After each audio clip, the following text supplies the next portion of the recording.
So I'm putting these three out as brief videos. This will be the first of that set of three. So if you've been following the news, you will have seen stories about the collapse of Silicon Valley Bank in the United States. This is in California. I don't know all the details, but it does look and feel very similar to the beginnings of the GFC, the global financial crisis in 2008. So I'm not saying that this event is the beginning of that, but it certainly has the potential to be. I haven't had any prophetic dreams about that, but I have had a prophetic dream about something that is obviously going to be related to the collapse of the banking sector in the future. So I had this dream about 10 months ago. So in May of 2022, and in this dream, which was spliced in between other parts of, like other dreams about other things which would pertain to my personal life, but then the kind of the format changed, and this kind of dream is, it meets the criteria of prophetic dreams. It's very clear. So I was shown, God showed me a line went like this, up, and then it started going, it kind of zoomed out the view, and it went down, down, down, down like that. And the image that I was shown was very similar to that which I have rephrase that. The image that I was shown was very similar to the photo that I have put as the cover image for this video. So that looks, almost exactly like what I was shown in the dream. But it was moving. You could see the arrow going down, down, down, down, down, down, down, down. And this was God giving me a heads up about an impending crash in the stock market, in the stock markets globally. I think it was also just a general representation of an overall economic crash, and you don't have to be someone who receives prophetic dreams to know that that's imminent, and therefore only a matter of when, not if. It's only a matter of time. But I feel this is a good time to put out this dream because, I've kind of been sitting on it, and it might be the prod that could help some people to take action, to get organized before the proverbial hits the fan. And as I said, it's only a matter of when, not if, but who knows, perhaps this is the beginning of it now.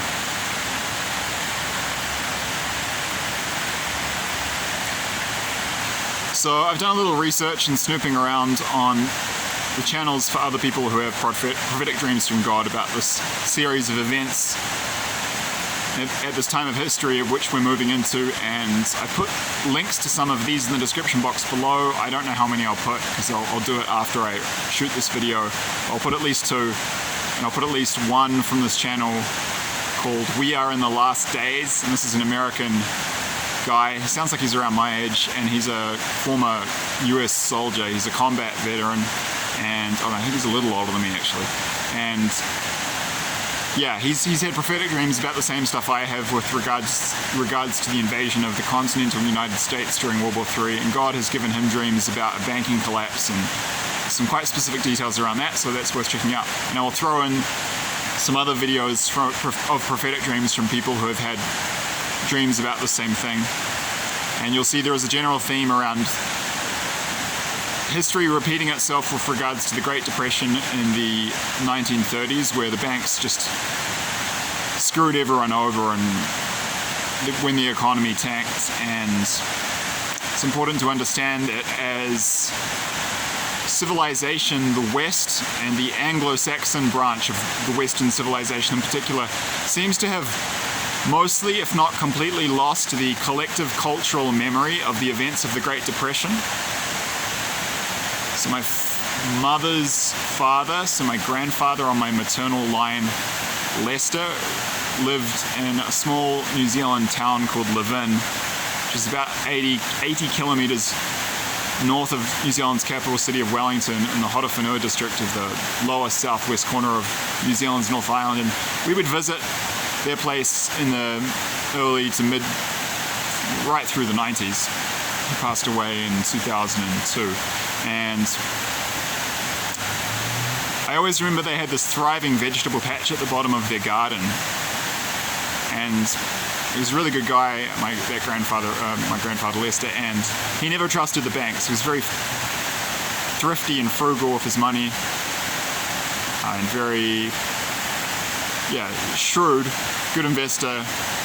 Just managed his money very well, but he really didn't trust the banks. And there was always this element in the background of some level of self-sufficiency, even at a time in New Zealand's history where there was an almost unprecedented level of abundance and prosperity. And the 90s was sort of a boom time in New Zealand, as they were in many other Western countries. But they always had this vegetable patch, and it's because they remembered the hard times in the Great Depression, because Lester was growing up as a kid in the 30s, and they did not trust the banks because they remembered how badly they'd screwed people over. But remember, this is, I think they call that the silent generation, or he was between.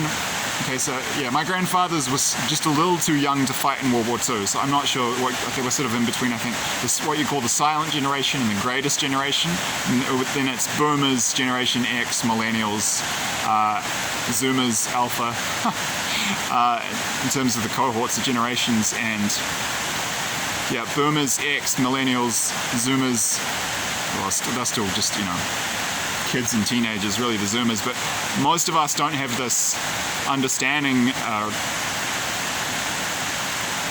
because we haven't learned those lessons of history, and it's a shame because we shouldn't have to learn them again the hard way. Is that old saying, those who do not learn from history are doomed to repeat it? So if you even have a cursory look into the events of that time, you'll know that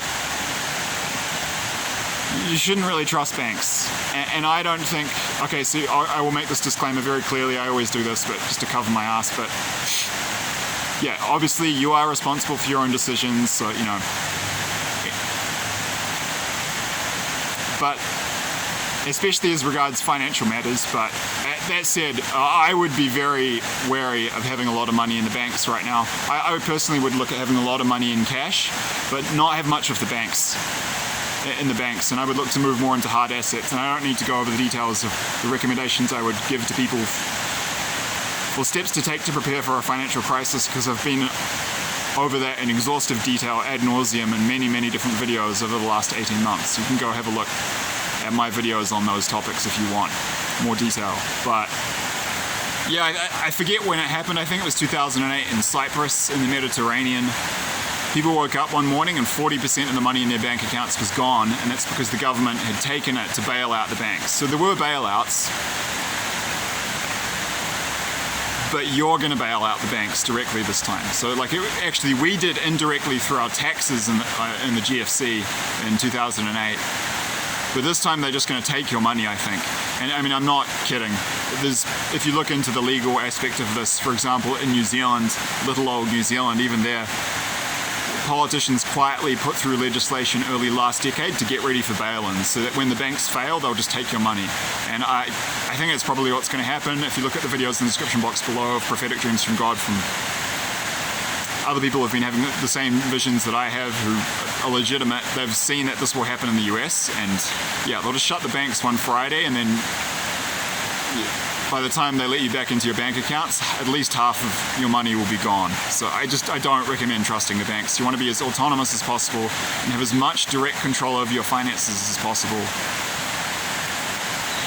Educate. This is a really good time to educate yourself if you haven't already done so. But I mean, there's many different ways you can spin it, and steps you can take to prepare. But just be careful. I guess that's the main message of this video, because the lessons of the Great Depression are going to be relearnt by people who didn't take the time to study history, or who never had the chance to learn them by, connecting with older generations.